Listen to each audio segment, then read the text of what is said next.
para mí un placer poder compartir con ustedes la charla del día de hoy. Agradezco al maestro Cristian Camacho la invitación de compartirles un poquito este conocimiento científico. Yo soy ingeniero civil de profesión, me llamo José Iván Abadía Sarmiento. Egresé de la Facultad de Ingeniería por ahí del 2007, de la Facultad de Ingeniería de la UNACH, y pues inmediatamente he tenido la oportunidad de ejercer mi profesión y pues la he venido haciendo desde ese año precisamente hasta que decido en el 2015 aproximadamente, 2016, hacer la maestría en ciencias físicas y me inclino por la línea de investigación de astrofísica de altas energías. Bueno, pues nuestra charla se llama La energía del universo, ¿sí?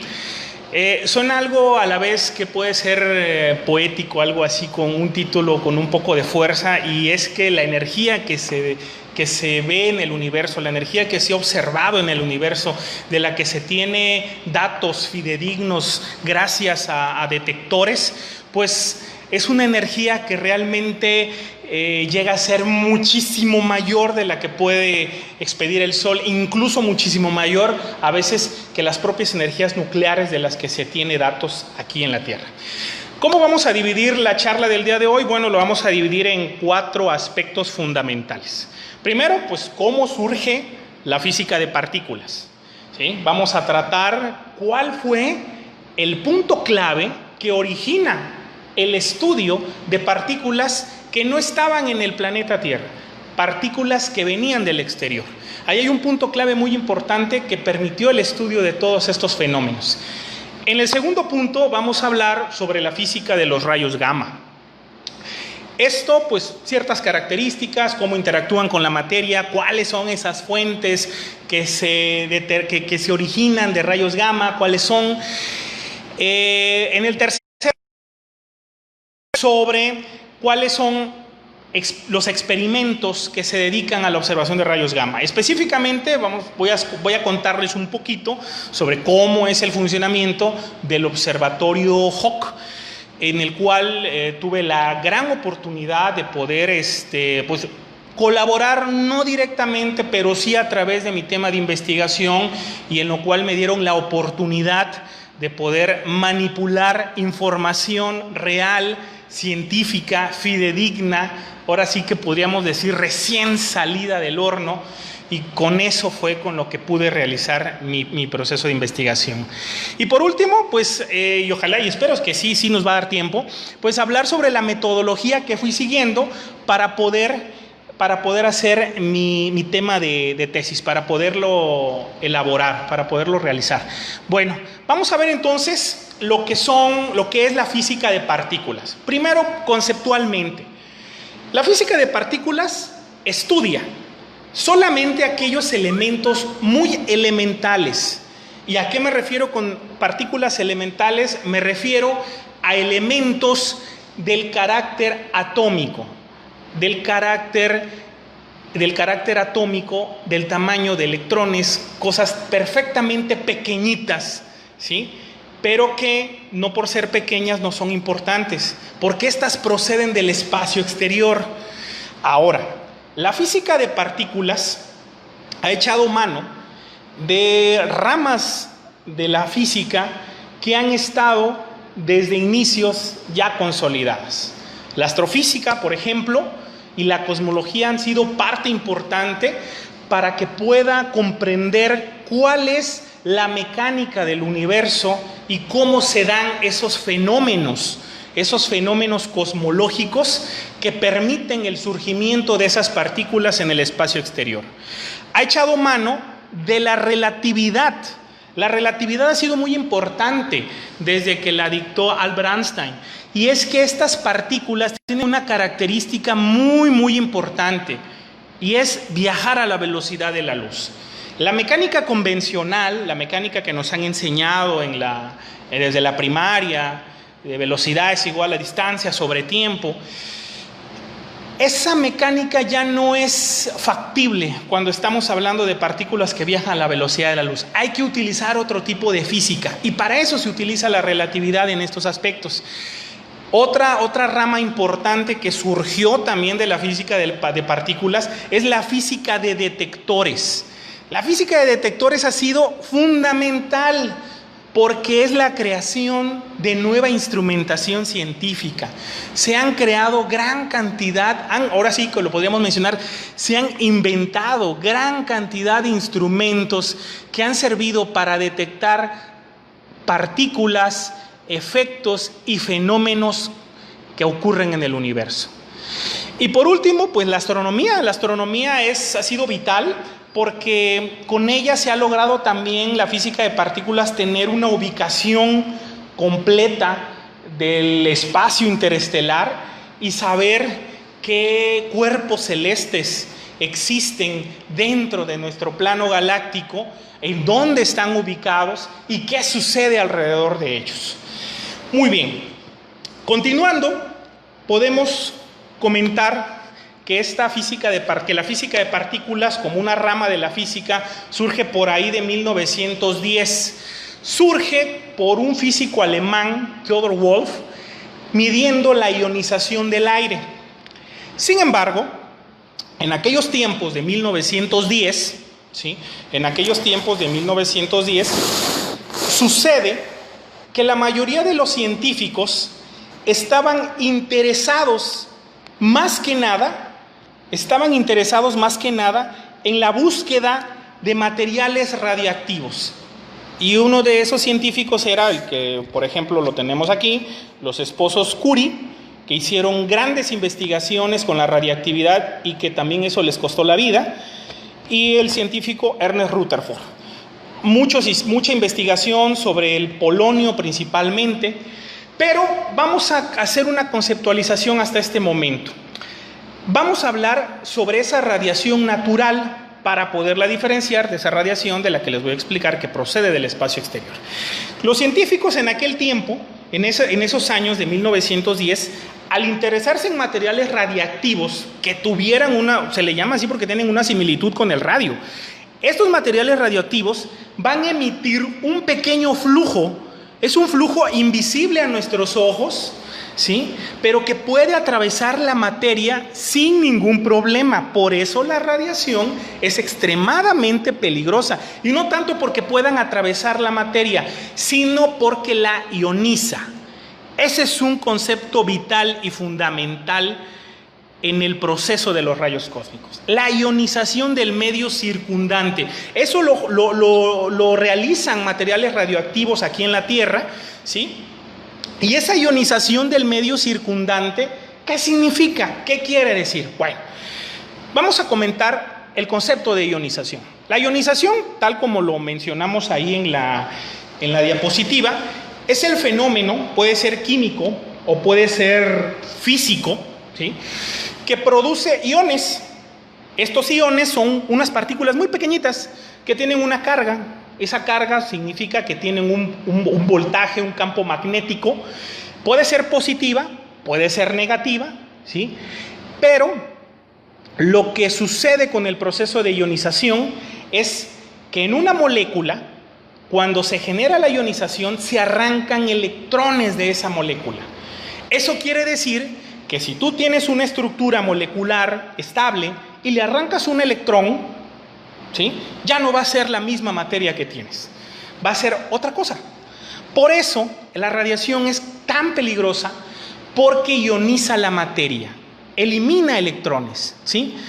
Por ejemplo, podemos ver en este pequeño esquema que tengo aquí, básicamente la ionización se efectuaría de la siguiente manera. Existe una energía radioactiva, ¿sí?, que es la energía que tenemos de este lado. Aquí tenemos una molécula que puede ser cualquier molécula de cualquier elemento, de cualquier tipo de materia.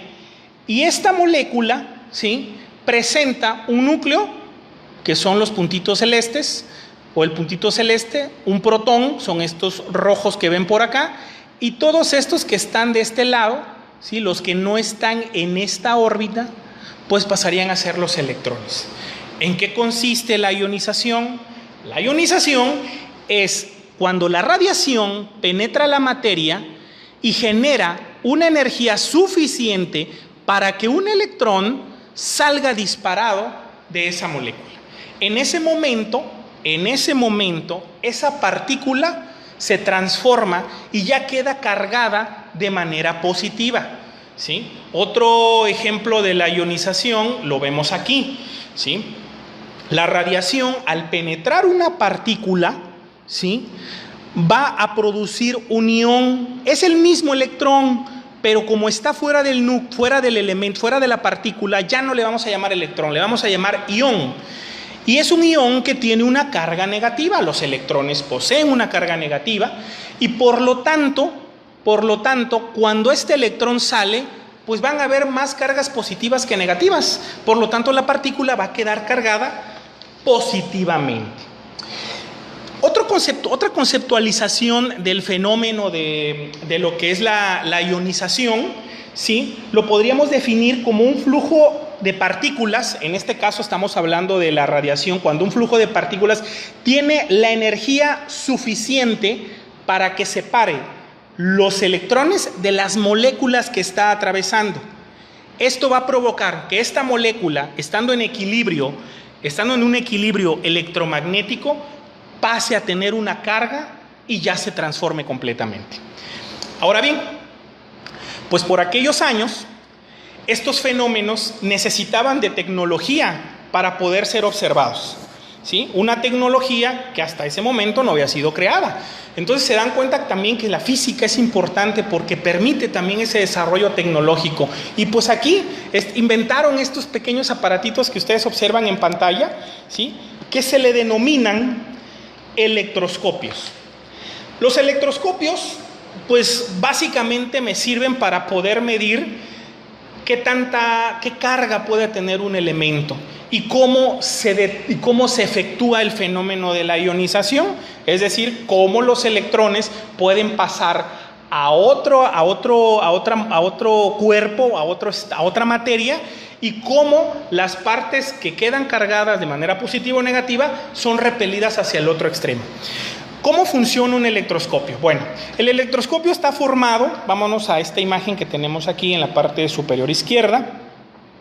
Está formado, pues tenemos una bola, una esfera metálica que está unida a una parte metálica también. Puede ser cualquier material conductor, aluminio, hierro, ¿sí? Y al final, si observan estas dos pequeñas, bueno, aquí se ven como líneas, pero son unas laminillas. Esas laminillas, en sus inicios, en los inicios de estos pequeños aparatos, eran de oro. Porque el oro es uno de los mejores materiales conductores por excelencia. Entonces sucede que este aparatito me sirve para poder determinar y poder observar esos fenómenos ionizantes. ¿Cómo se hacen? De la siguiente manera. Esta esfera siempre va a tener una carga, puede ser positiva o negativa dependiendo del material. Cuando se acerca, como lo ven en la segunda imagen, a algún otro material cargado, ¿sí?, algún otro material cargado, puede ser vidrio, puede ser plástico, ¿sí?, lo que sucede es que los electrones de la esfera se van a sentir atraídos por sus partículas inversas que van a estar en esa barra. Y se genera un efecto de dipolo. ¿Qué quiere decir? Que las cargas opuestas pues se atraen. Eso es lo que sucede aquí. Pero hay algo muy importante. Acuérdense que esta esfera y todo el elemento que se llama electroscopio no tiene ninguna carga. Es neutro, ¿sí? Es neutro. Por eso las laminillas, cuando el electroscopio es neutro, están juntas. Como lo observamos en esta figura de acá, están juntas las laminillas. Estas laminillas logran estar completamente pegadas. Entonces, a medida que se acerca un cuerpo cargado y que se genera ese efecto de dipolo, ¿sí?, que se genera el efecto de dipolo, A ver, permítame un momento, me dicen que hay mucho eco. ¿Sí se escucha con mucho eco? No me escucho bien. Si alguien me pudiera comentar, se los voy a agradecer mucho. Miren, sucede que el espacio sí está un poquito grande, ¿sí? Y como no hay ninguna otra cosa más que lo que estamos aquí presentando, tal vez por eso se está escuchando así. A ver, por alguien que me cuente por ahí. Aquí tengo una nota que me dice Cuevas G. Eduardo que hay mucho eco. ¿Me podrían comentar, por favor, si igual lo escuchan? Ok, perfecto. Gracias, maestro. Continuamos entonces. Entonces, les estaba hablando de que estas barras, al momento de acercarse a esta esfera, pues las partículas de ambas se van a sentir atraídas, ¿sí? Obviamente son partículas que son con signo contrario, por eso se atraen. Pero ¿qué pasa con el resto de las partículas de esta esfera? Estamos hablando que solamente una parte, si esta esfera está cargada positivamente y esta negativamente, se van a unir. Pero ¿qué va a pasar con las cargas negativas de esta esfera? No se pueden destruir, ¿sí? No se pueden pasar a ningún otro plano, por lo tanto, se van a alejar lo más que puedan de esa esfera metálica. ¿Y se van a ir a dónde? Pues a las laminillas. Y estas laminillas se van a separar. Y la pregunta es, ¿por qué se separan? Pues muy sencillo, están separándose porque tienen la misma carga y las cargas opuestas se repelen. Entonces, este aparatito era muy funcional en aquellos tiempos para los científicos para poder experimentar con efectos radioactivos, con materiales radioactivos. ¿Y por qué? Porque esos materiales radioactivos, muchísimas gracias, Weman, te agradezco mucho por el dato. Un saludo también a Javi Santiago, un saludo, gracias por comentar. Entonces, continuando, este aparatito lo utilizaban mucho los científicos en aquel tiempo para poder estudiar los fenómenos radioactivos de esos elementos como el polonio, ¿sí? El uranio, ¿sí? El radio. Entonces, ¿y por qué? ¿Por qué se utilizaban? Porque una de las particularidades de la radiactividad, como ya lo vimos, es que ioniza la materia. Pero cuando está cerca de elementos cargados, ese fenómeno de ionización se transforma en un efecto que neutraliza de dicho cuerpo, ¿sí? Disminuye la carga. ¿Por qué? Porque si está cargado con cierta cantidad de electrones, estos empiezan a ir y se empieza a estabilizar el sistema. Entonces, sucedió algo muy, muy interesante en aquellos tiempos. ¿Y saben qué sucedió? Que muchos científicos empezaron a dar cuenta que cuando cargaban sus electroscopios para hacer experimentos con la radiactividad, en cierto tiempo esos electroscopios empezaban a no tener carga, empezaban a quedar neutros, sin que se acercara ningún tipo de material radiactivo. Ojo, es agarrar el electroscopio y decir, ¿sabes qué? Lo voy a guardar, lo pongo en mi librero y ahí lo dejo un rato. Al día siguiente querían hacer su experimento y las laminillas, en vez de estar separadas, que es la evidencia de que tenemos carga en el electroscopio, pues las laminillas estaban casi juntas o se empezaban a juntar. Entonces surgieron las preguntas, ¿por qué los electroscopios, si no están cerca de ningún material radiactivo, que el material radiactivo elimina la radiación de los cuerpos, ¿por qué el electroscopio se va a hacer neutro? Entonces empezaron a surgir dos preguntas importantes. Estamos seguros de que la radiación siempre genera la ionización. Eso es físicamente probable y es verdadero. Pero entonces, si el electroscopio se está descargando, ¿qué radiación existe para que eso suceda? ¿Qué radiación existe? ¿Y de dónde proviene la radiación? ¿Acaso viene de la corteza terrestre? ¿Acaso la Tierra está generando la radiación? O podemos decir que el aire viene con una cierta cantidad radioactiva, ¿sí?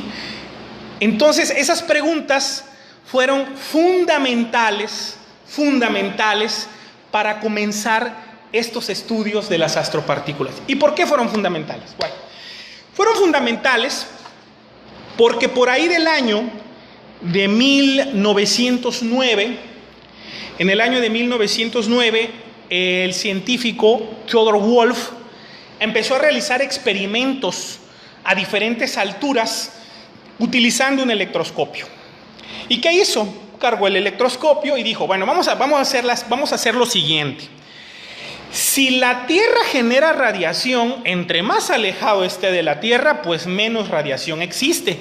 Por lo tanto, si el electroscopio tarda un supuesto de 12 horas en ponerse neutro o en descargarse a nivel de la corteza terrestre, pues si me alejo de la corteza terrestre, pues voy a tener un mayor tiempo de neutralización de la carga.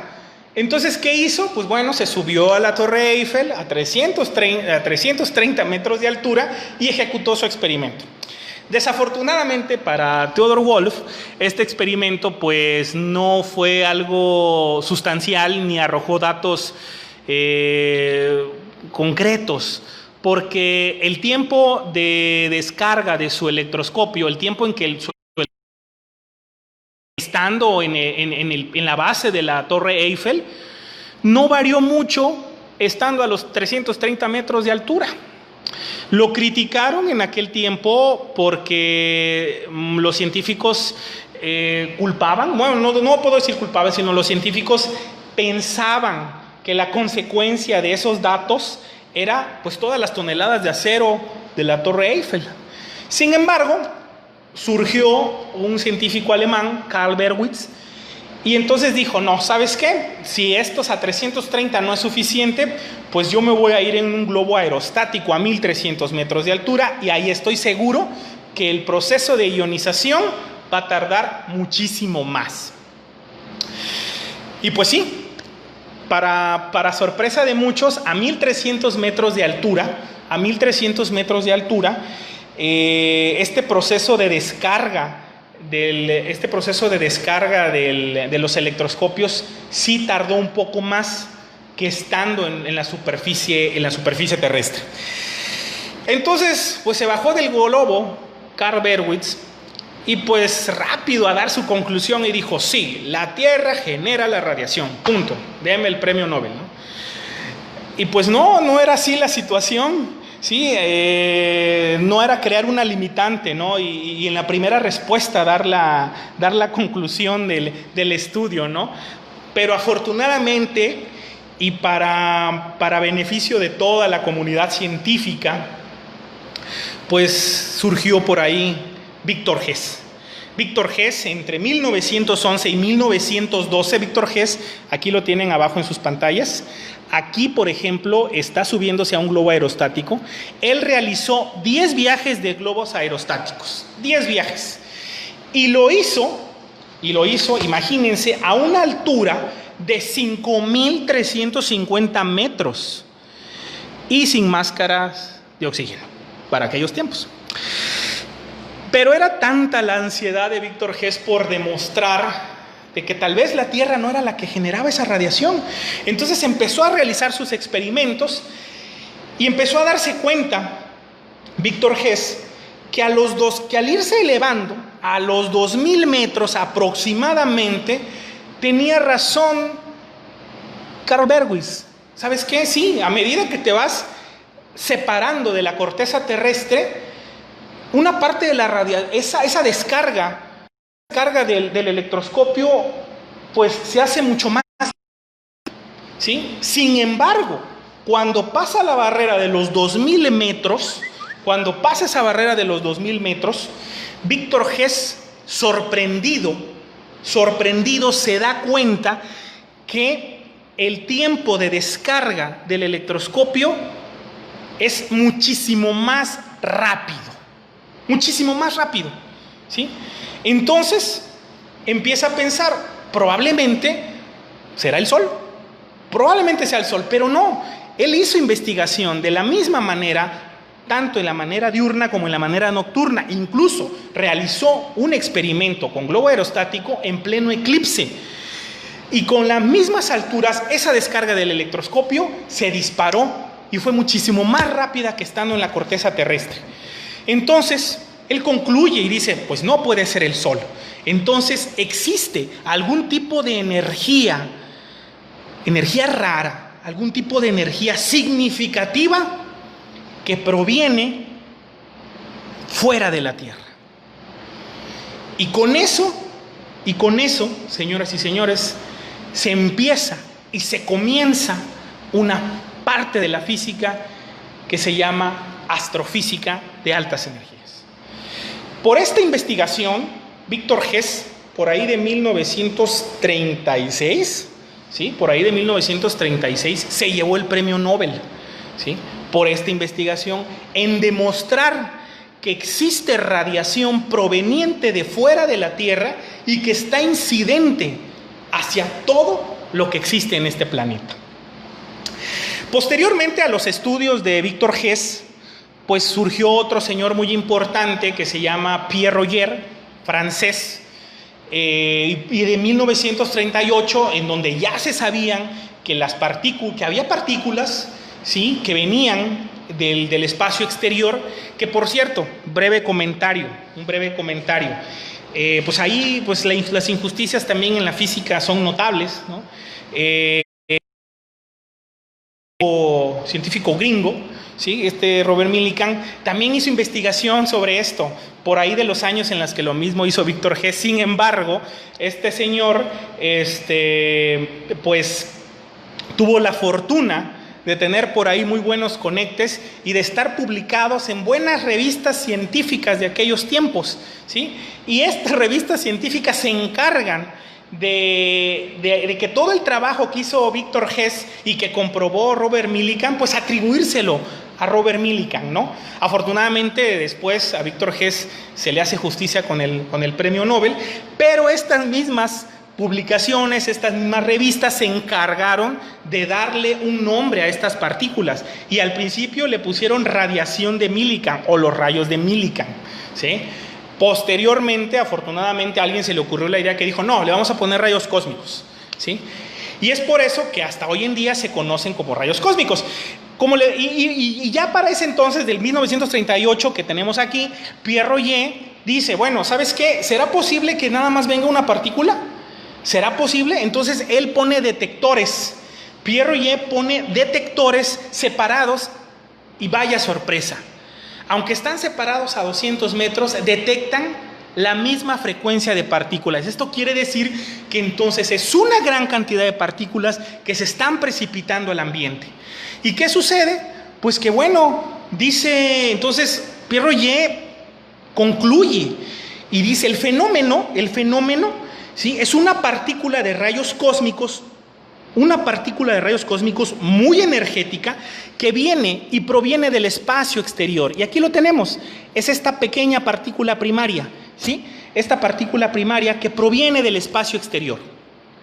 Esta partícula primaria ingresa a la atmósfera e interactúa con estas moléculas del aire, ¿sí? Al interactuar con estas moléculas del aire, choca, colisiona de manera violenta, hace un choque de manera violenta y esa energía la transmite a otras partículas secundarias que se crearon en el momento del choque. Y estas a su vez chocan con otras partículas y vuelven a fragmentarse en otras y continuamente. Pierre Roger comenta y dice, bueno, esto podría ser más o menos como si fuera un juego de billar. Tú tienes tu triángulo en el centro, tu bola blanca es tu partícula primaria y pues das el golpe y esa bola blanca, esa partícula primaria interacciona con las moléculas de la atmósfera, choca, le transmite la energía a todas esas moléculas. La única diferencia que no se observa en el juego de billar, pero imagínenselo, que por cada choque que va a tener la blanca con alguna de las bolas y de las bolas de colores y estas con otras, se van generando o van apareciendo otras bolas. Al final ya no van a tener nada más la del círculo, sino van a ser muchísimo más, porque cada choque va generando ciertas partículas. Y ojo, la energía con la que entra esta partícula y es transmitida a estas moléculas del aire, sí se las transmite a las que van a formarse. Sin embargo, a medida que se van formando nuevas partículas, esa energía va decayendo, se va haciendo menor hasta las partículas que llegan a la superficie terrestre. Básicamente, las que nos interesan a nosotros en este proceso de la investigación son estas partículas que generan los llamados piones. Estos piones son partículas neutras que están formadas por fotones.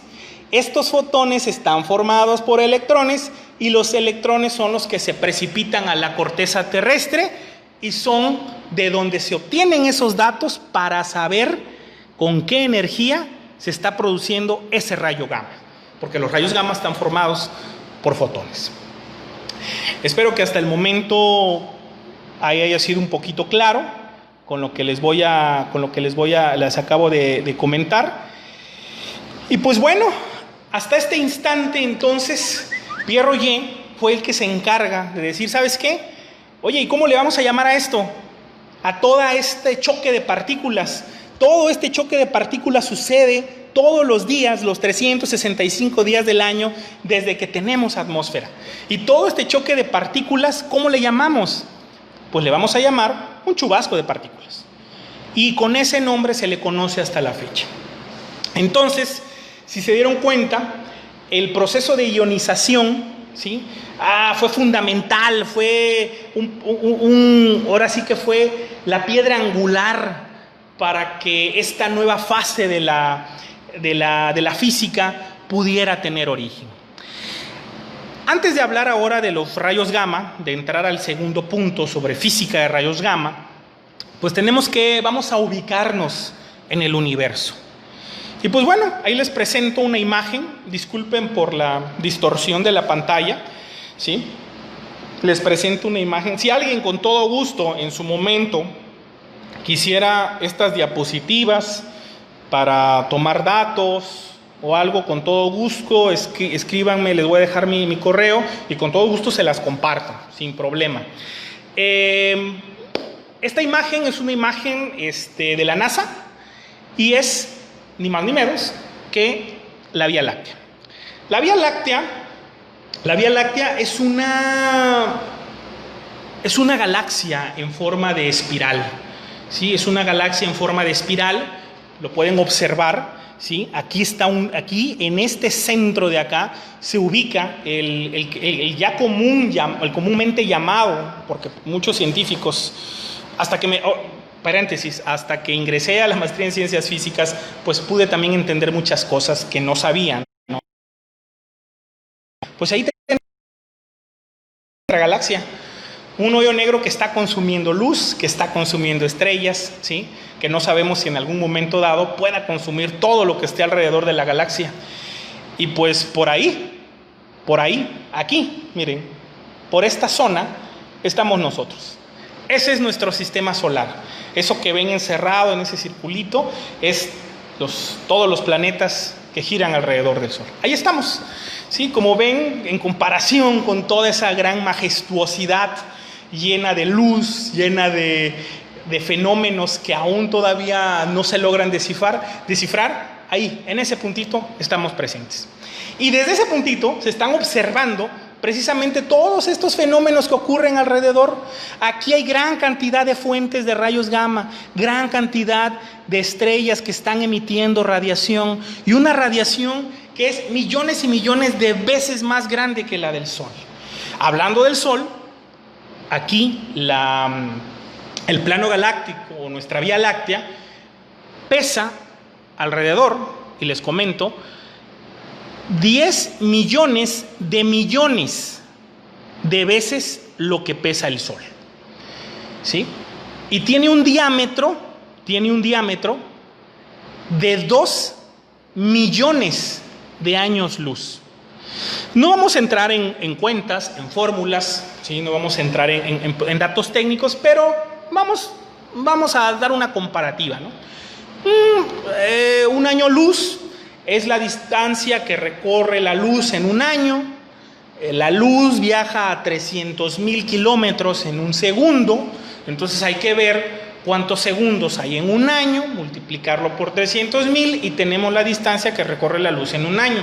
Ahora eso multiplíquenlo por 2 millones y les da un número que ya no va a caber en la calculadora y les va a salir unos numeritos arriba que van a ser potencias, ¿sí? Exponenciales. Entonces es algo vasto y majestuoso.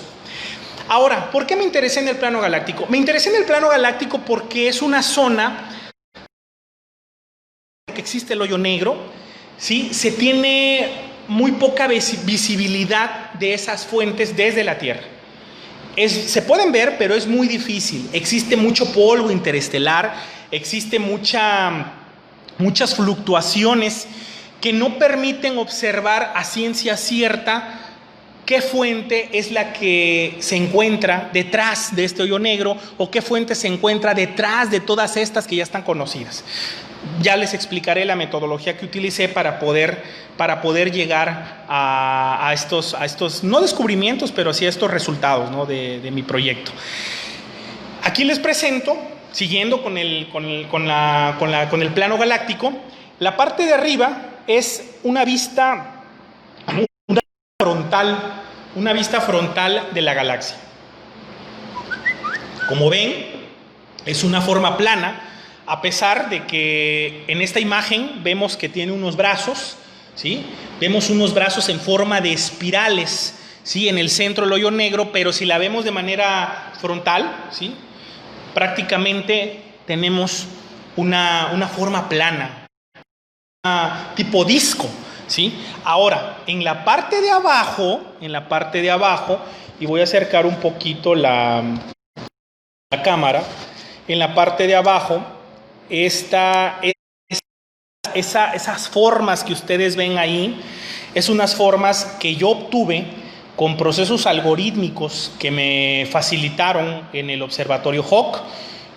Obviamente mis asesores se encargaron de darme la técnica, la teoría, y para poder realizar este tipo de dibujos, de mapeos. Es un tipo de mapeo, ¿sí? En el cual se está observando, todo lo que ustedes observan ahí es el plano galáctico, pero observándolo en fuentes de rayos gamma. Todos estos puntos amarillos, ¿sí? Todos estos puntos amarillos que observan, todos estos puntos amarillos que se observan, ¿sí? Son fuentes que existen en el espacio y que están emitiendo radiación. Y los puntos negros, esas ya son fuentes declaradas, que no hay lugar a dudas. Todavía los puntos amarillos pudiera ser algún fenómeno que en el momento de mapear se pudo haber confundido y pudo haber tenido una radiación. Pero lo que está en son fuentes inconfundibles, son fuentes realmente verdaderas y establecidas por el experimento Hawk. Entonces, ya ubicándonos, ya viendo que nuestra galaxia, que estamos aún en uno de los brazos, al terminar uno de los brazos, y sabiendo de que el plano galáctico es una de las zonas poco estudiadas por la misma difusidad que existe, por lo mismo que es difuso poder ver esas fuentes que existen, pues por eso me interesé y que mis asesores me comentaron también lo interesante que iba a ser esta investigación. Entonces por eso decidimos hacer esta investigación en el plano galáctico. Ahora bien, continuando, pues comenzamos con lo que serían los rayos gamma. Ya nos quedan 40 minutos, nos fuimos rápido. Vamos a ir rápido, vamos a hacerlo rápido para poder llegar al punto que quiero mostrarles de mi investigación rapidísimo. Bueno, los rayos gamma es una radiación que es electromagnética, ¿sí? Es una radiación que proviene de fenómenos muy violentos, explosiones de galaxias, ¿sí? Y que estas explosiones aceleran partículas. Cuando les comenté que la astropartícula, física de partículas, echaba mano de la relatividad, es por eso, porque estas partículas, cuando son generadas en las explosiones de las estrellas, viajan a la velocidad de la luz y su física ya no es la misma. Entonces se echa mano de la relatividad para poder predecir cada uno de los movimientos que va a tener esa partícula en el espacio exterior. Ahora, la interacción que mencionábamos de los rayos gamma es muy importante. ¿Por qué? Porque interactúa con la materia. Y al interactuar con la materia lo hace de dos maneras, ¿sí? Primero, lo hace con el denominado efecto fotoeléctrico. El efecto fotoeléctrico, cuando aquí observamos, observen de este, se tiene una inducción de radiación hacia algo, cualquier materia, y tiene electrones, que son esos circulitos que ustedes ven ahí. Muchísimas gracias, maestro. Pues te agradezco. Pensé que era a las 10, pero bueno, entonces sí, nos seguimos con calma.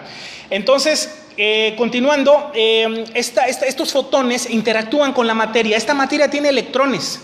El efecto fotoeléctrico es cuando esta radiación que ustedes ven aquí transfiere su energía y expulsa. Simple. Llega toda la radiación electromagnética, toca la materia, toca el electrón y este lo expulsa. ¿Y qué sucede? Este electrón, haciendo un recordatorio de lo que vimos en secundaria más o menos sobre la energía cinética y potencial, este electrón tiene aquí una energía potencial porque estaba sin movimiento. Cuando le transfieren el movimiento y la energía, pasa a ser una energía cinética y se mueve y sale de la molécula, ¿sí? Pero hay algo muy importante. El electrón está con una fuerza de enlace en esta partícula. Por lo tanto, la energía que entra a la partícula, quitándole la energía con la que el electrón está amarrado a la partícula, lo voy a utilizar coloquialmente, esa resta de energías será la que se necesita para que el electrón salga disparado de la partícula. Ahora, hay otro fenómeno en el cual también incide en la materia los rayos gamma. Y ese es el denominado efecto Compton. El efecto Compton es similar a un efecto fotoeléctrico, ¿sí? Similar. La única diferencia es la siguiente. Cuando llega la radiación que incide a la partícula y choca aquí con el electrón, aquí podemos ver si se puede apreciar, ¿sí? Cuando choca con el electrón, ¿qué sucede? Pues sí, le va a transferir la energía, eso es innegable, pero el electrón podríamos decir que pareciera que tuviera decisión propia y toma nada más la energía que necesita para salir de la partícula. Solo ese cachito que sea más que la energía que lo tiene amarrado a la partícula, ese cachito toma y se sale de la partícula. Pero acuérdense que la energía no se crea ni se destruye, se transforma. ¿Y en qué se va a transformar el otro cacho de energía que procede de la radiación? Pues en otra partícula. Y esos fenómenos son los que se observan en los chubascos atmosféricos, ¿sí? Ahora, llegamos a un punto fundamental. A ver, permítanme, déjenme colocar esto. Llegamos a un punto, en el que vamos a tratar ahora, pues, cómo se mide la energía. Hemos hablado de energía, hemos hablado de partículas que vienen del espacio exterior, que estas partículas vienen a la velocidad de la luz, ¿sí? Y que estas partículas se generan en el plano galáctico, se generan en la galaxia. También vamos a checar algunas que se generan fuera de la galaxia, ¿sí? Y que para que se puedan observar, pues sí se necesita de aparatos muy, muy, muy sensibles. Bueno, entonces, ¿cómo vamos a medir la energía? La energía se mide por una unidad de medida llamada electrón-volt.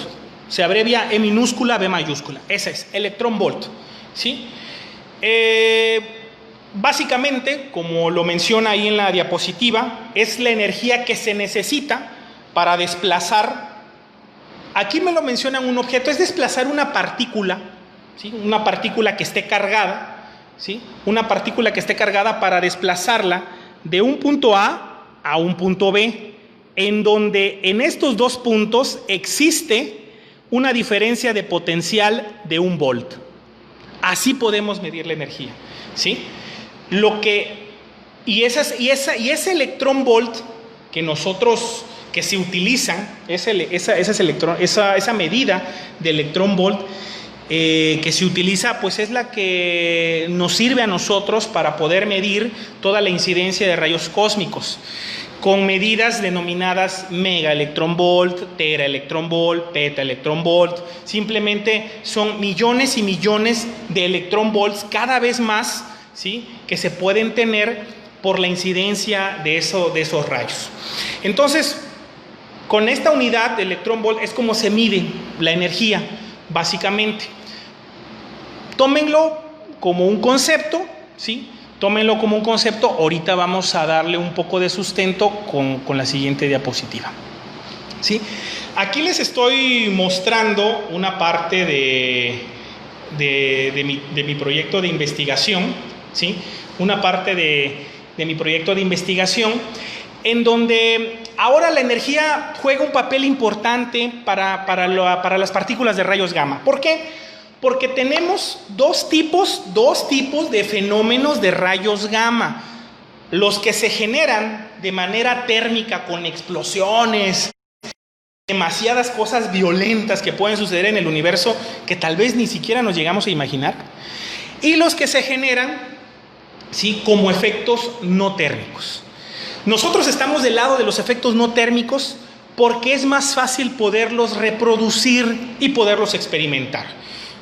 Una explosión violenta, interestelar, es una gran cantidad de energía mucho mayor a la del Sol que no se podría experimentar aquí en el planeta. Por lo tanto, recurrimos a los mecanismos colectivos, llamados mecanismos colectivos no térmicos.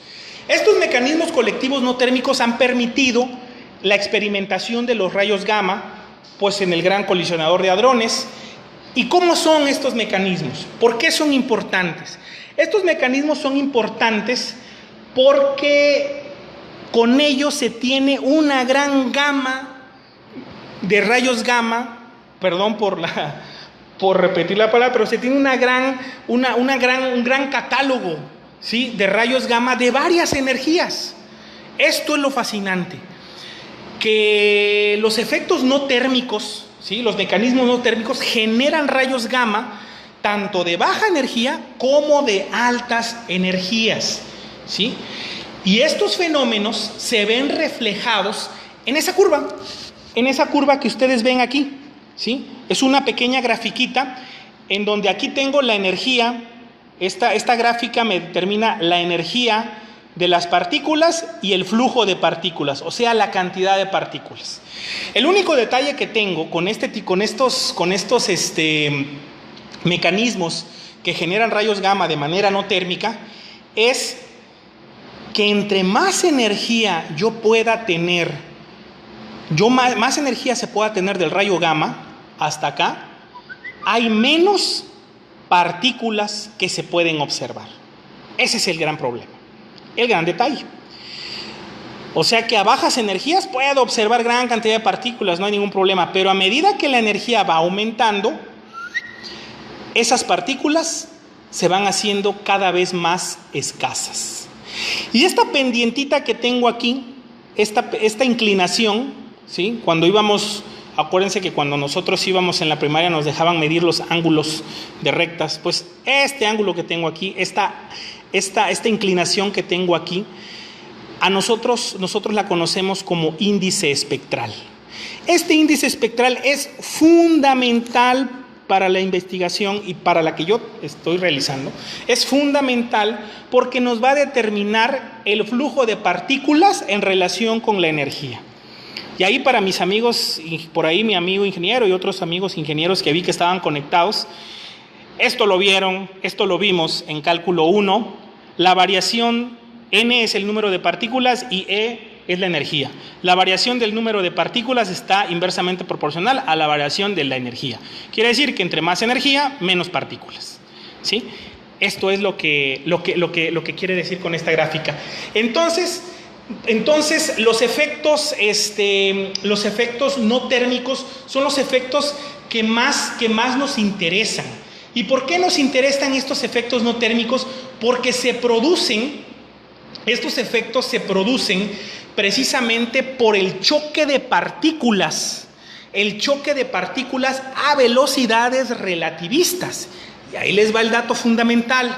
Sucede que en el espacio exterior, en la actualidad, los rayos cósmicos de altas energías, actualmente no se sabe de dónde provienen.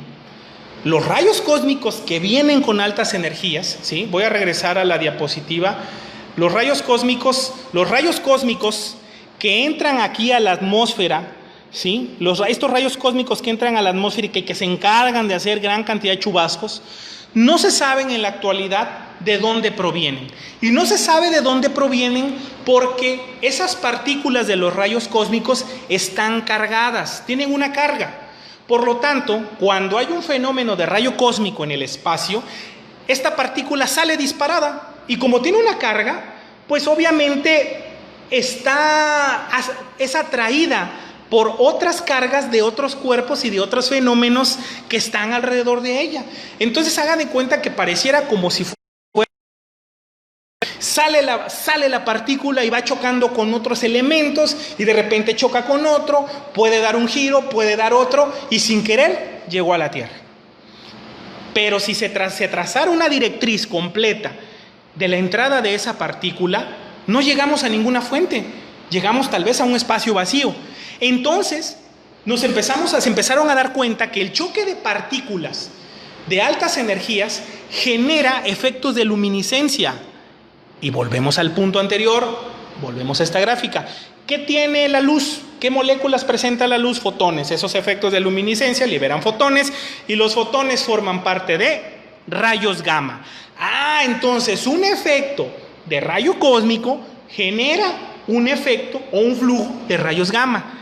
Si yo pudiera determinar de dónde salió ese rayo gamma, podría determinar en dónde está esa fuente de rayo cósmico.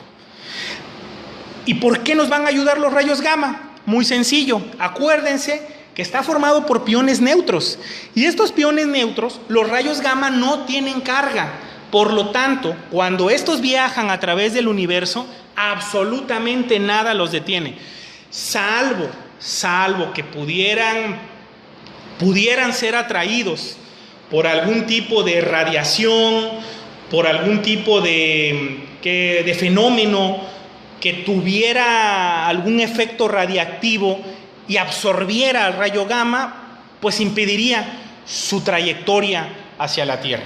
De lo contrario, pues vendría directo, ¿sí? Y podríamos establecer la directriz de dónde proviene ser. De hecho, esos han sido los estudios que se han hecho. Los rayos gamma se pueden determinar exactamente de qué fuente provienen. Ahora bien, voy a regresar a la diapositiva que teníamos. Ahora aquí. Bueno, entonces la física de rayos gamma ya básicamente la comentamos, ¿sí? Provienen los rayos gamma, se pueden tener de manera a altas temperaturas o bien como efectos no térmicos. Lo importante aquí es identificar cuáles son los que pueden surgir como efectos térmicos, ¿no? Podríamos ver que esa emisión galáctica difusa es lo que le llamo que es el choque de esas partículas, lo que puede producir rayos gamma. Pero hay otras cosas, como las estrellas, los pulsares, ¿sí? Estos pulsares, que son fuentes galácticas de rayos gamma, porque se encuentran en nuestra galaxia, son estrellas de neutrones, están formadas por puros neutrones, ¿sí? Si observan por acá, sí se observa, se ve como un cono, se ve como un cono que presentara una rotación, se ve acá un ligero haz de luz. Pues bueno, esa es la característica de un pulsar, ¿sí? Que está rotando continuamente alrededor de ese núcleo.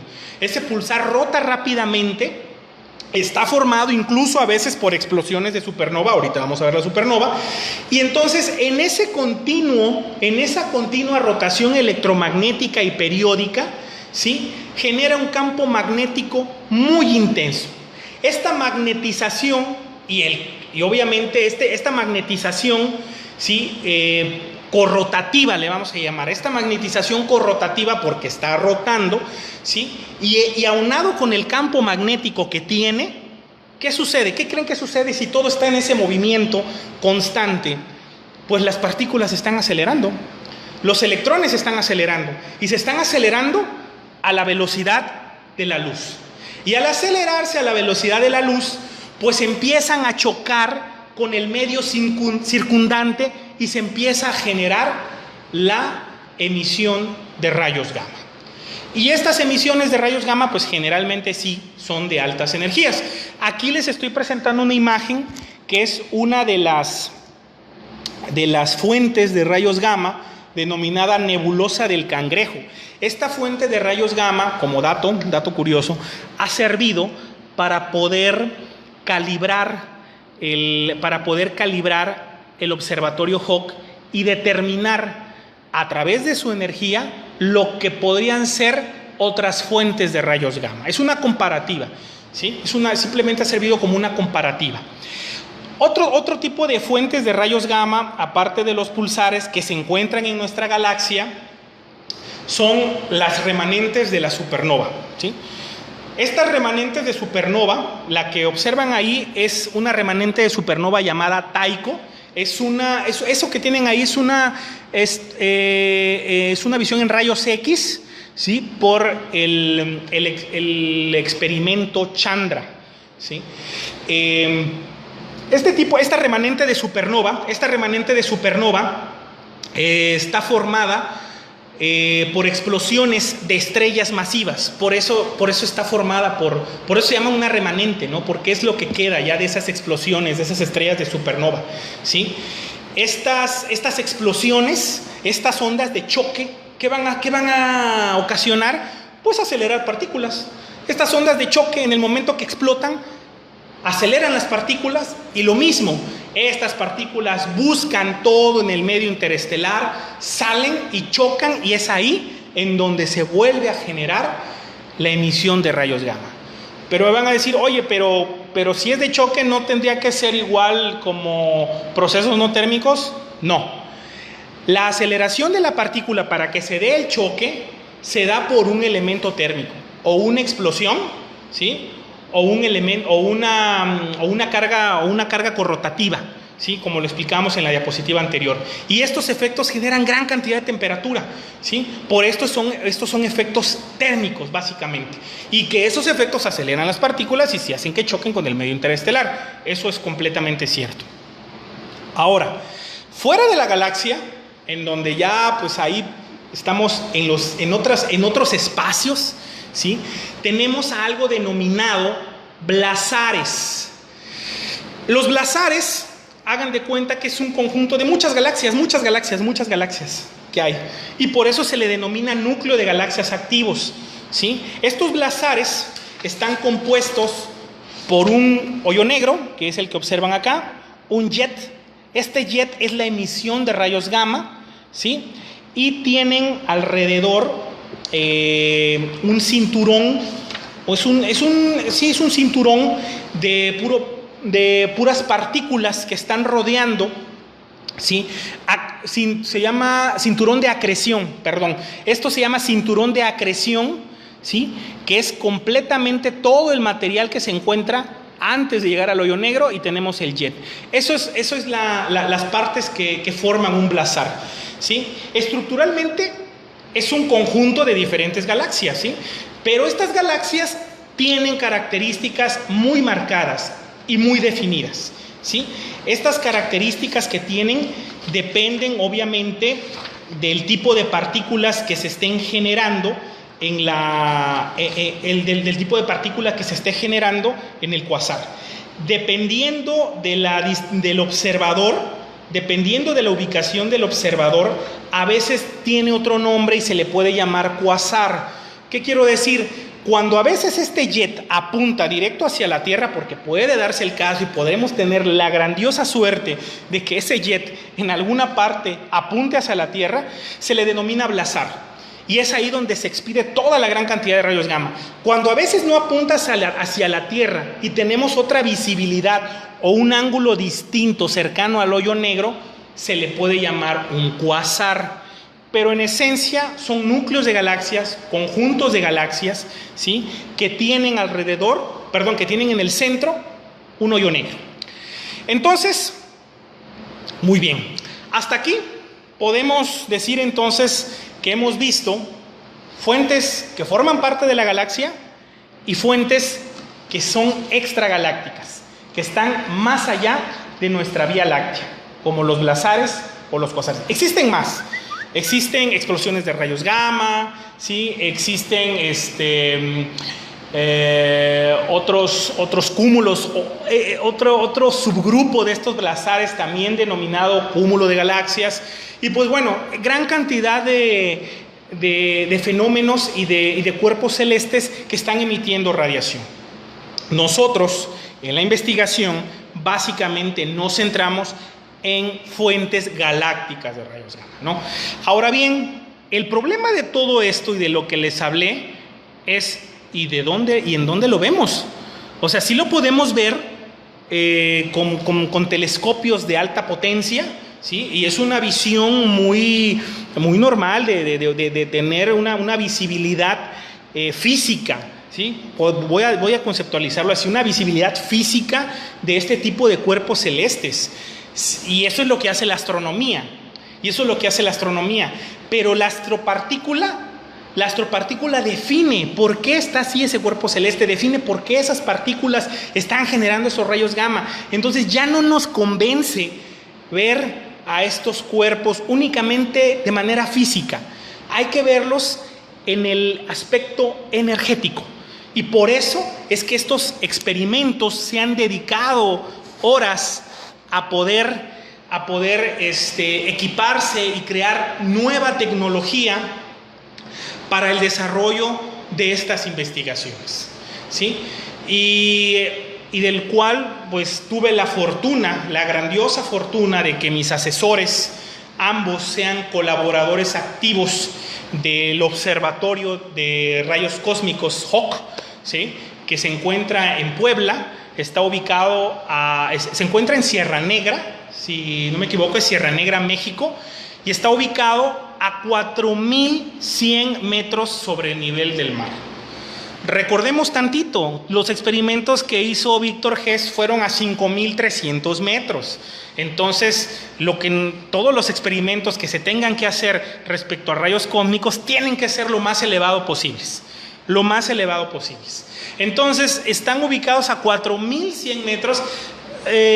Tuve la fortuna, como un pequeño dato curioso, de manipular la información, manipular el experimento, ¿sí? En 24 horas, que fue parte de un calendario que se hizo, y tuve la fortuna de participar y manipulé el experimento. Estuve sentado 24 horas frente al monitor, ¿sí? No estaba con la pantalla como lo ven ahorita, ¿sí? Estuve 24 horas sentado, dedicado, observando cada disminución de hertz de los tubos fotomultiplicadores, que son los que detectan los rayos gamma, cada nivel, cada estado de todo el experimento. Ahorita les voy a explicar cómo funciona. Y estuve ahí 24 horas observando. Tuve la fortuna de ver en este experimento, porque también hay el software que me compartieron, lo manejé desde la computadora, es con el lenguaje de programación de Linux. Entonces estuve manejando el software ahí y tuve la oportunidad de ver la alineación del eclipse, la que fue el 21 de agosto. Sí, creo que fue 2017. Tuve la oportunidad de ver el eclipse ahí directamente en la pantalla.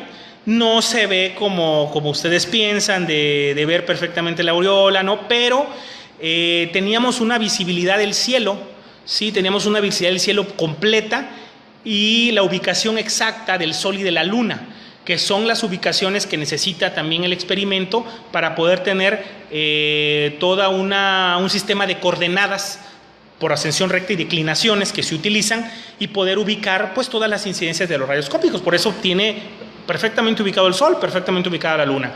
Y fue maravilloso. Por ahí tengo el video porque lo filmé.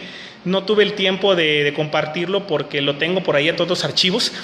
Pero se ve impresionante cómo la Luna empieza a acercarse al Sol, y lo estás viendo en la computadora, 2 bolitas se van acercando, es realmente impresionante. También tuve la fortuna, segundos antes, aproximadamente, calculo que unos 10 segundos antes de que yo sintiera el sismo que sacudió, creo que fue en septiembre, sí, no recuerdo bien, el sismo que sacudió en septiembre, tuve la fortuna de verlo reflejado en los niveles de agua de estos tanques, ¿sí? Porque obviamente, ahorita les iba a explicar eso, que estos tanques que ven ahí en la pantalla están llenos de agua, una agua ultra pura, y esto sirve para detectar los rayos gamma, ahorita les explico. Entonces, cuando yo estaba observando ese experimento, fue notorio ver cómo los niveles de agua subían y bajaban, y 10 segundos después tuvimos el sismo en la ciudad de Puebla, ¿sí? Pero bueno, ya llegando de nueva cuenta a nuestra plática, este experimento cubre un área de 2.500 metros cuadrados, y más o menos la mitad, 12.000 metros cuadrados, están ocupados por estos tanques, ¿sí? Estos tanques tienen una altura de 5 metros, tienen un plástico especial, que es esta parte de acá, que recubre todo, es un forro metálico, es un plástico especial donde se almacena agua ultra pura. Es un agua ultra pura, libre de partículas, ¿sí? Y hasta abajo de estos tanques tenemos 4 tubos fotomultiplicadores, nueva tecnología. Estos se diseñaron para poder detectar el fenómeno denominado luz Cherenkov. ¿Y cómo surge? ¿Y cómo es este fenómeno denominado luz Cherenkov? Bueno, la luz Cherenkov, o este fenómeno, recordemos que las partículas vienen, otra vez vuelvo a mencionarlo, vienen del espacio exterior, chocan con la atmósfera, estas aceleran a las partículas, se precipitan en chubascos, ¿sí? Y caen directamente en el tanque. El efecto Cherenkov se da cuando esa partícula cargada interactúa con el agua, viaja a la velocidad de la luz, incluso más, con una velocidad mayor a la velocidad de la luz. Y en ese momento que traspasa el agua a una velocidad superior a la de la luz, genera una pequeña luminiscencia que es transformada en pulsos eléctricos y detectada por estos tubos. Cuando ya se detectaron, estos se transforman en datos computacionales, en datos y en algoritmos, y son almacenados en un sistema de datos muy, muy complejo. Para hacerlo más sencillo, continuamente estos datos se están recopilando y recopilando, porque el experimento Hawk puede ver 2/3 partes del cielo los 365 días del año, y todos los 365 días del año está recibiendo gran cantidad de partículas.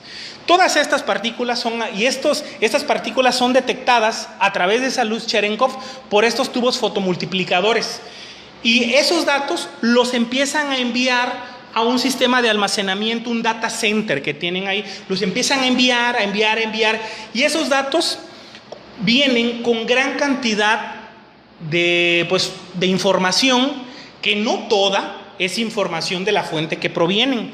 Entonces utilizan algoritmos matemáticos, utilizan una gran cantidad de programas, ¿sí? Una gran cantidad de programas y un lenguaje, la verdad, muy complicado, incluso para lo que yo realicé también, es el aspecto de programación. Sí fue un poquito complicado, pero logré utilizarlos, afortunadamente, porque utilizan una gran cantidad de herramientas para poder limpiar esa información. ¿Cómo la limpian o cómo es el proceso? Vamos a hacerlo algo muy simple. Ustedes tienen un walkie-talkie y ustedes tienen a otro compañero en otra distancia, hablan, y cuando hablan, escuchan clásico siseo, ¿sí?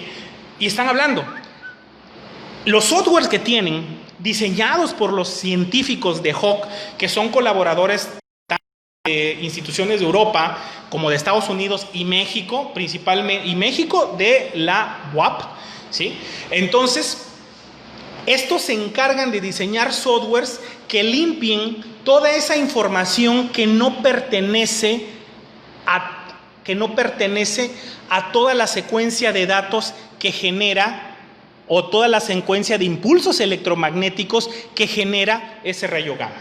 Entonces ahí hacen un proceso llamado reconstrucción, ¿sí? Es un proceso llamado reconstrucción en donde esos datos los van limpiando y los van almacenando y los van poniendo en un repositorio en el cual nosotros sin ningún problema podemos accesar y hacer uso de ellos para nuestras investigaciones.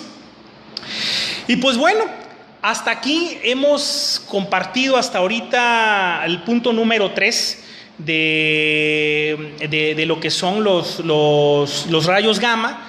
Traté de hacerlo un poquito no tan complejo ni tan técnico, aunque realmente hay muchas cosas que necesitan un carácter técnico para poder ser entendidas, sobre todo estos procesos de recopilación de datos de este experimento, ¿sí?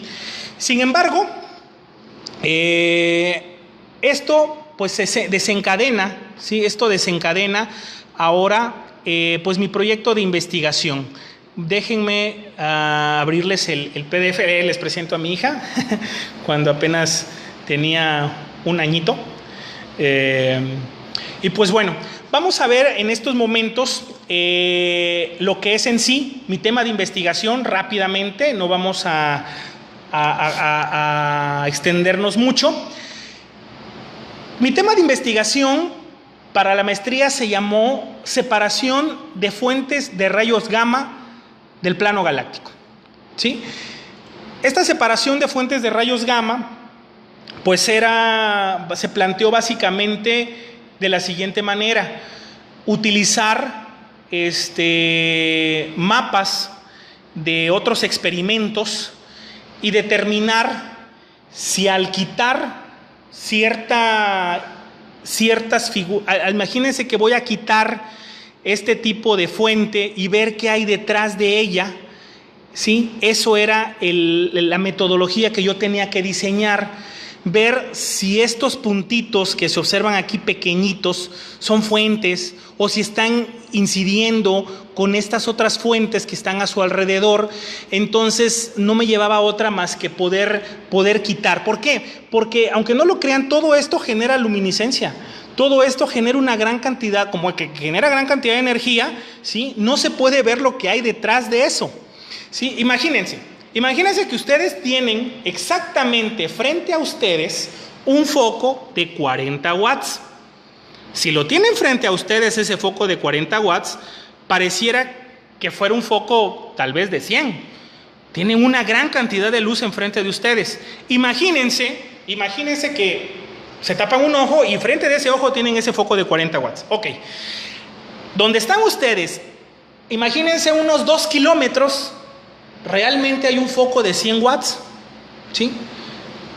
Y si se tapan y si están observando el foco de 40 watts, no observan y no se puede ver y no se puede detectar esa cantidad de luz que es mucho mayor que la que tienen enfrente, ¿sí? Entonces, con ese procedimiento lógico, traté de diseñar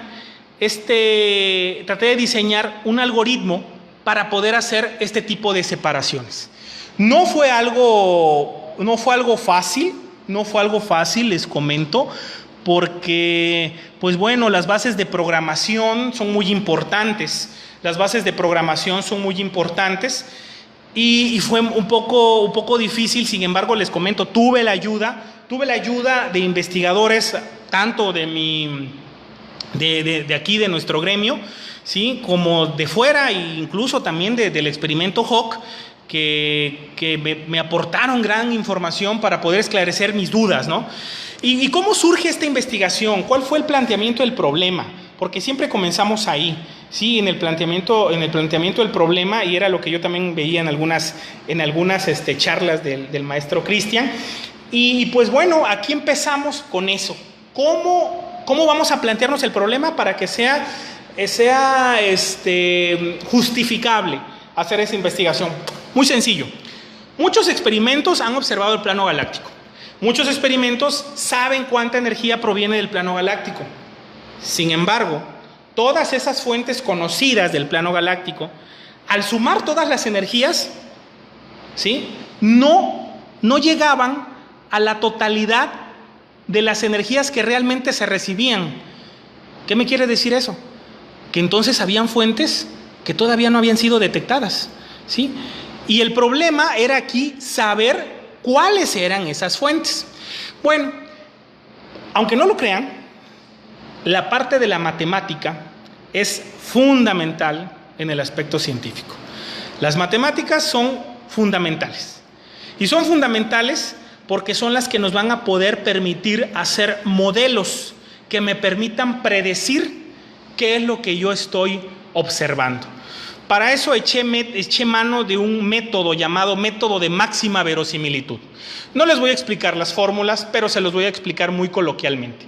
El método de máxima verosimilitud se basa en realizar modelos que sean lo más parecido a lo que se está observando. Y esa fue mi tarea. Observar el cielo en rayos gamma, obtener los mapas y realizar modelos que predijeran y que permitieran la obtención energética de esas fuentes que se estaban observando. Aquí les comparto cómo hice. Bueno, pues utilicé un lenguaje de programación, más bien dicho, un lenguaje de programación en Linux, y utilicé un programa llamado 3ML. Es un programa diseñado por la colaboración Hawk, única y exclusivamente para el mapeo de fuentes de rayos gamma, ¿sí? Para el no tanto de fuentes, sino un mapeo del plano galáctico, ¿sí? Y de cualquier zona del espacio, ¿sí? Entonces, lo interesante de este tipo de programa era, como ya les mencioné, no solamente Hawk se dedica a esto.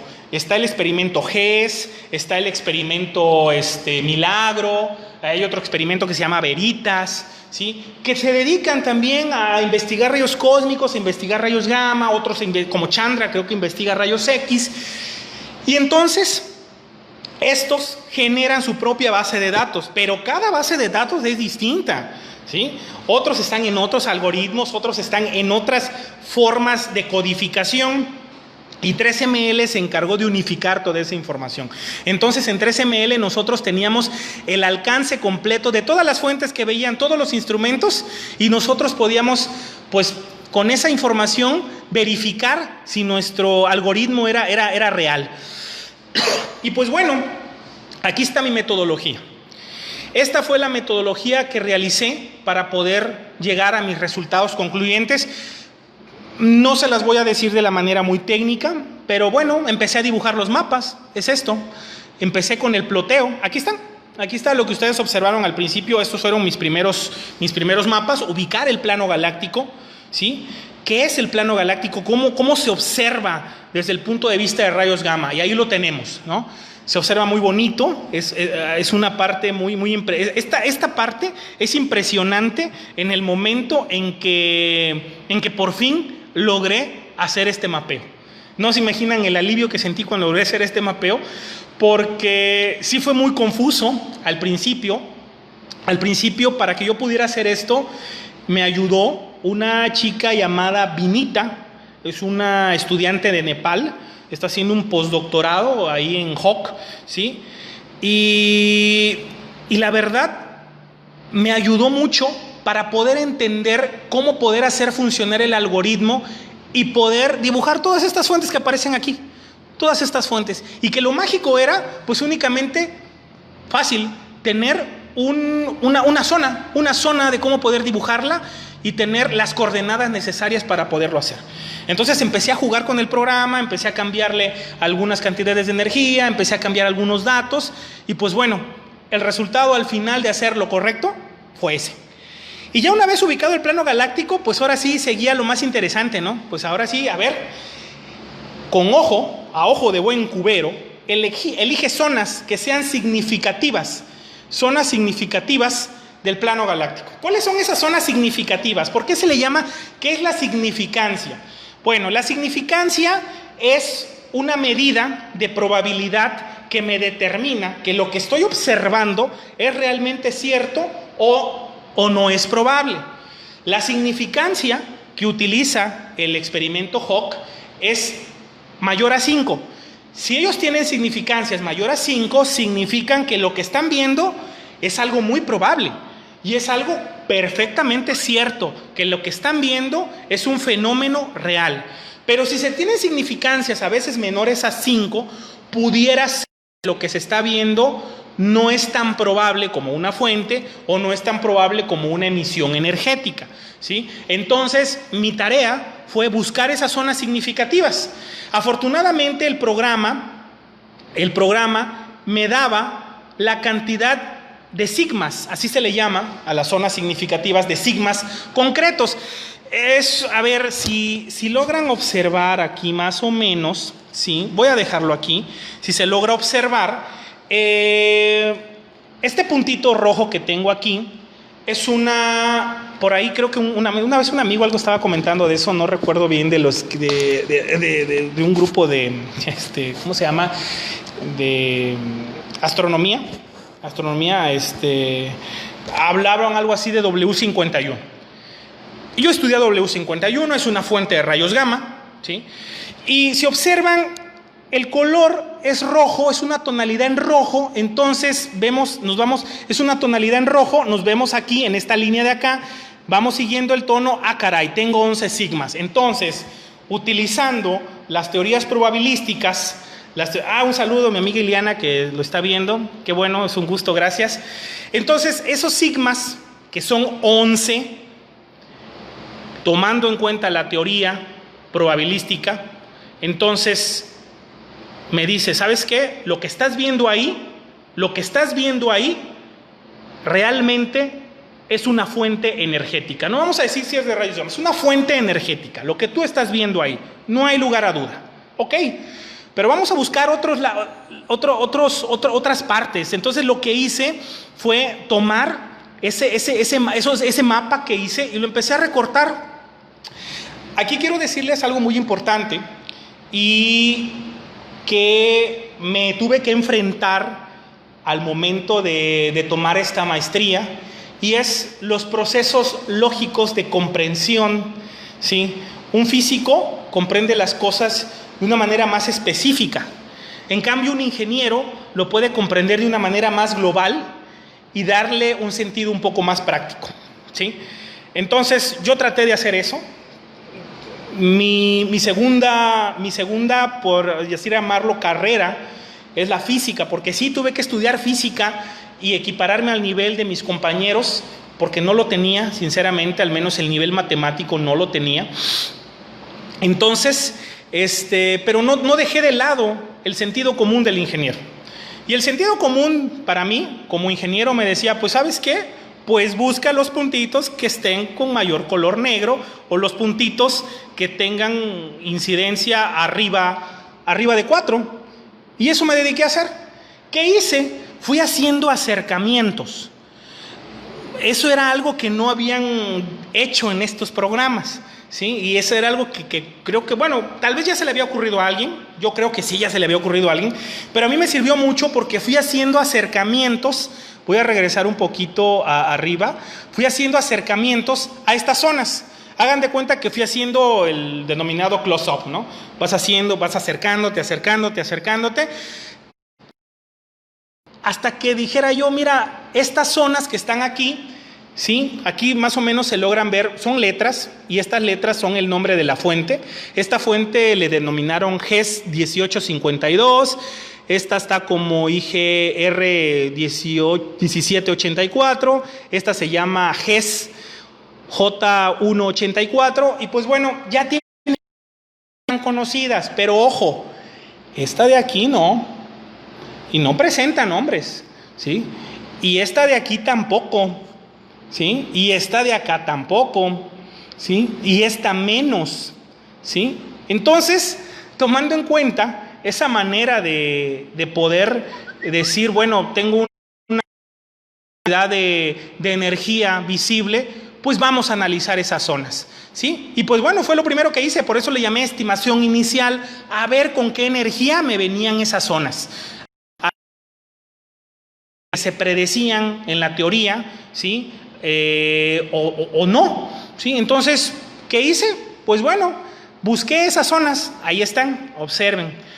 Cuando yo traté de dar ese ejemplo del foco de 40 watts y de 100 watts, me imaginé eso, ¿sí? Me imaginé que el foco de 40 watts podría ser W51, lo que tengo aquí. Y digo, ¿sabes qué? Como tiene tanta luminiscencia, hay algo por aquí que no puedo ver, pero que tiene una característica significativa cercana a 5. ¡Ah, caray! ¿Y qué pasa si me acerco?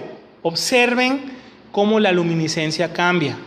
Y observen cómo se tiene un sigma mayor a 5. ¿Sí? Esa forma de dar, ¿sí? esa distancia de los focos, ¿sí? Pues fue lo que me hizo entender, ¿sabes qué? Para que puedas observar fuentes más allá de las que ya están, quita las que no te sirvan, ¿sí? Y eso fue lo que hice, ¿sí? Una vez que ya logré definir esa estimación inicial, pues entonces empecé a hacer el análisis de esas fuentes conocidas. ¿Qué quiero decir con el análisis de fuentes conocidas? Bueno, en el algoritmo de programación se diseñó una parte en donde viniera la ubicación de la fuente conocida, la ubicación de la fuente que no era conocida, y así sucesivamente. Entonces yo empecé a meter esos datos que me iba proporcionando la colaboración Hawk en sus catálogos, ¿sí? ¿Y qué pasa? Empecé a hacer pequeños modelos, ¿sí? Empecé a hacer pequeños modelos y antes de eso el análisis de las, o sea, ver qué había en la zona, qué era. Si observaron, ¿sí? Mis asesores y yo le llamamos a esto cacahuatito, porque tiene una forma de un cacahuate, ¿sí? Y entonces, estas dos fuentes, ¿sí? Ya están, esta no está. Entonces analicemos qué es lo que tenemos, y lo que tenía era una fuente puntual, ¿sí? Que era J1922 y otra fuente puntual que era J1920. Esta J1922-141 que está en el catálogo del observatorio Hawk lo determinaban otros experimentos como W51, entonces era la misma. Lo que tenía que hacer, ¿sabes qué? Quita eso que no te sirve, la fuente que está al lado. Mi hermana necesita aquí a Sheldon, indiscutiblemente, pero no pudo venir.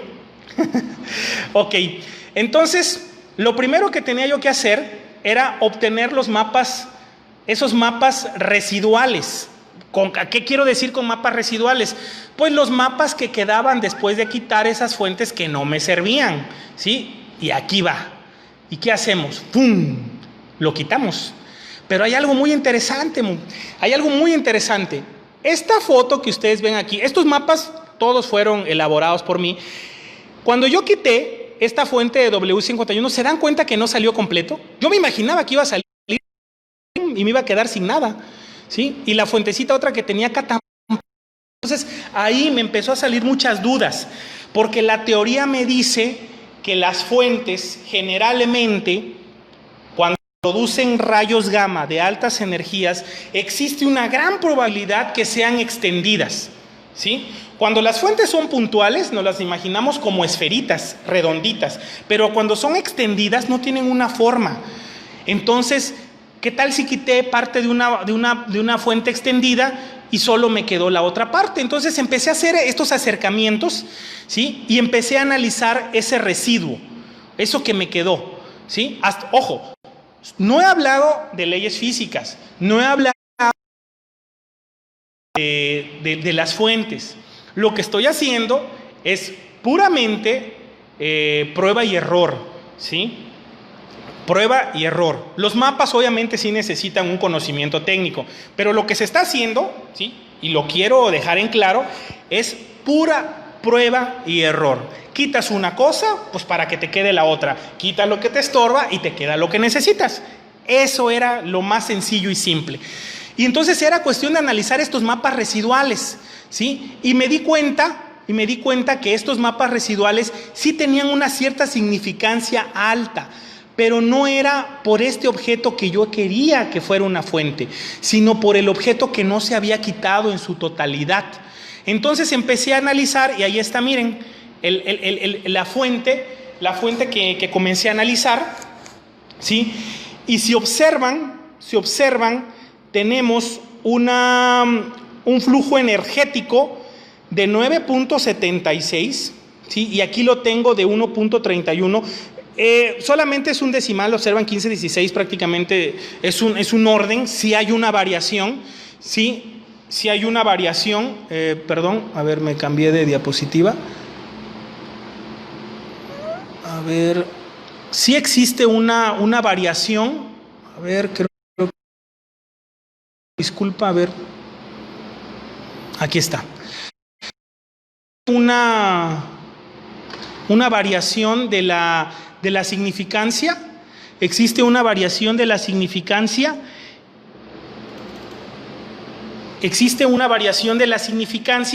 Entonces, lo que me está diciendo es que sí es una probabilidad de que este cacahuatito sea una fuente. Sí existe esa probabilidad a partir del análisis de este residuo. Bien, entonces, para finalizar y para darle el punto final a esto, al concluir la investigación, obtuve resultados muy similares a los del experimento Hawk, y esa fuente que yo denominé 2K, así le llamé 2K, porque hice pruebas y pruebas y pruebas, iba empezando con el alfabeto y hice pruebas con A, con B, con C, hasta que 2K me resultó lo que yo quería, que era realmente el modelo de la fuente que se estaba observando. Para mi gran sorpresa, la significancia, a mí me presentó una significancia de alrededor de 5, y la significancia que presentó el observatorio Hawk fue de alrededor de 6. Entonces, la metodología que utilicé, apoyándome con el resultado de Hawk, me dio la certeza de que esa técnica de quitar las fuentes para observar las que estaban atrás era la manera correcta de hacerlo, y que el algoritmo que se diseñó era un algoritmo correcto que respetaba toda la física de las partículas y que respetaba toda la física de las fuentes, más que nada, ¿no? Y no les hablo con términos más técnicos de esto porque sí necesito el programa para poder explicar ciertos patrones, pero que básicamente los resultados fueron correctos y fueron, pues obviamente, lo esperado, ¿no? Voy a hacer un cambio de la tabla.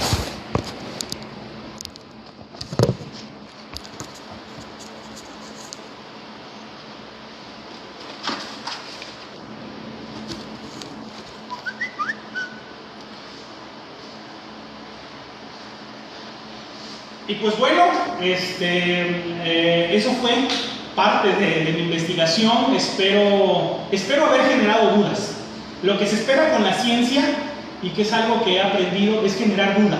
Espero haber generado dudas, espero haber generado interrogantes, espero que tengan preguntas que me puedan retroalimentar con todo gusto. Les comenté, voy a dejar por ahí en la página de Fáctico, voy a dejar mi correo personal si necesitan alguna información para poder comprender esto, con todo gusto, ¿sí? Les puedo dejar información didáctica para poder adentrarse un poco más a la física del universo, que es una física que, a pesar que lleva muchísimos años, En el 2012, en el 2012 hicieron 100 años del descubrimiento de los rayos gamma, de los rayos cósmicos, y todavía a la fecha hay demasiadas interrogantes. Entonces, espero haber generado muchas dudas. Para mí fue un placer compartir esta información con ustedes. Yo le comentaba al maestro Cristian, no quiero estar frente así y dialogar sin que vieran alguna imagen, porque es importante que se observen esos fenómenos que no los podemos observar a simple vista. A simple vista no podemos observar la radiación Cherenkov, no podemos observar incluso la radiación gamma, ¿sí? No podemos observarla tal vez con otros con aparatos, ¿no? Pero de una manera visual no lo podemos hacer, ¿sí? No podemos observar una carga electromagnética, no sabemos si un cuerpo está cargado, tenemos que utilizar ya sabemos que podemos utilizar un electroscopio, ¿no?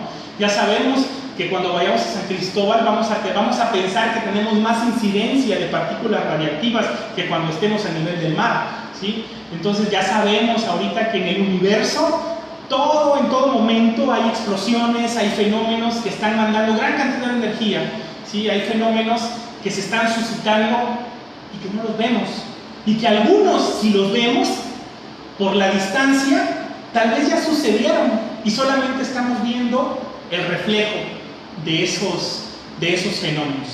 Pues bueno, esto ha sido para mí el camino por la física, ¿sí? Que es un camino impresionante. Tuve que aprender muchas cosas que nada más tenía como base primaria o secundaria. En la universidad, en el aspecto de la ingeniería, sí vemos física, sí vemos cosas que están relacionadas con la física, pero todo se engloba en una parte muy importante, que es el equilibrio, ¿sí? En ingeniería yo dominaba el equilibrio, en matemáticas, porque era la física que nosotros aplicamos, ¿sí? Pero si nos vamos en la parte de la física, de las ciencias físicas, el equilibrio es un estado ideal, y vemos que en la naturaleza no todas las cosas están así, no todas las cosas presentan ese equilibrio, ¿sí? Y es que esos estudios se hacen cada vez más complejos. Incluso el movimiento de los cuerpos, el movimiento de una línea recta es un movimiento muy simple, pero modelar eso en una fórmula matemática es algo complejo, porque hay que meterle variables, hay que meterle una gran cantidad de factores para poder predecir esos movimientos. Eso fue lo fantástico para mí, que me apasionó de la física. Incluso el movimiento de un péndulo, que se puede ver tan sencillo a simple vista, en aspectos matemáticos se torna ligeramente complejo, porque es un movimiento armónico que corresponde, denominado movimiento armónico simple, que corresponde a otras características, como el ángulo de inclinación que va a tener ¿cómo se llama?, el péndulo, la masa que está colgando. Tiene grandes cantidades de variables.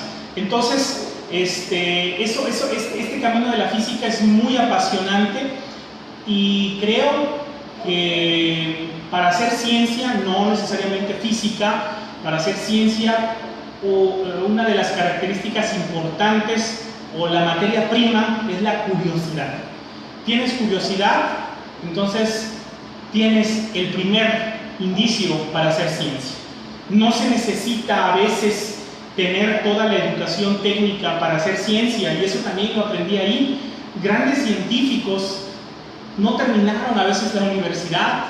Grandes científicos incluso eran personas que se dedicaban desde muy temprano a leer, a investigar, a apasionarse por cómo comprender el medio que los rodea. Y yo creo que eso de la curiosidad es algo que se tiene que fomentar tanto a nuestros hijos, se tiene que fomentar en los aspectos educativos.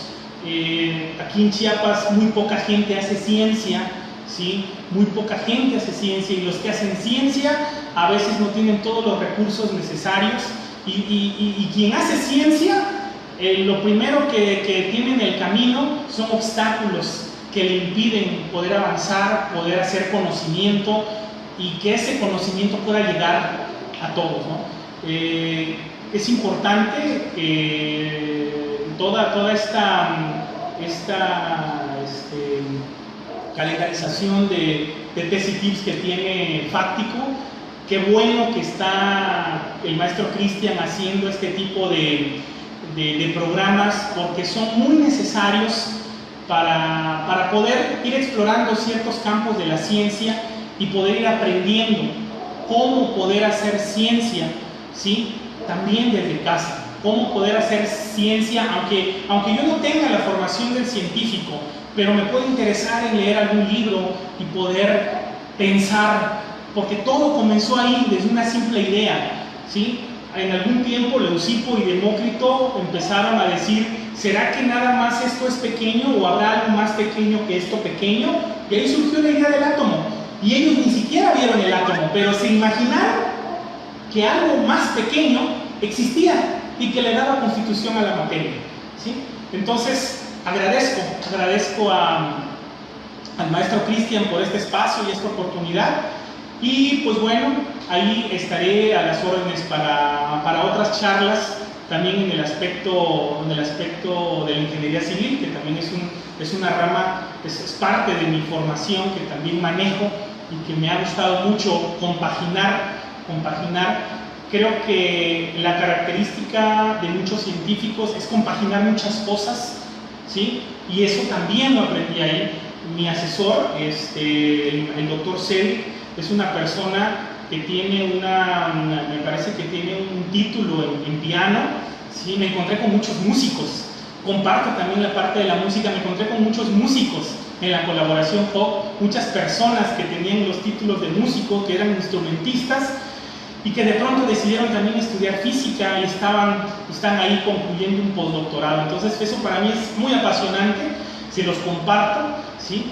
Que creo que el hacer ciencia no solamente es enfocarnos en un solo aspecto, sino es explorar todo lo que tenemos, todo lo que nosotros podemos hacer, ¿sí? Todas nuestras limitantes, superarlas y explorar en todos esos aspectos para poder llegar a algo tal vez complejo, que es crear conocimiento. Agradezco mucho, es un honor, es un placer, maestro Cristian, un saludo desde acá, y pues bueno, seguiremos en contacto. Un gusto y que pasen bien.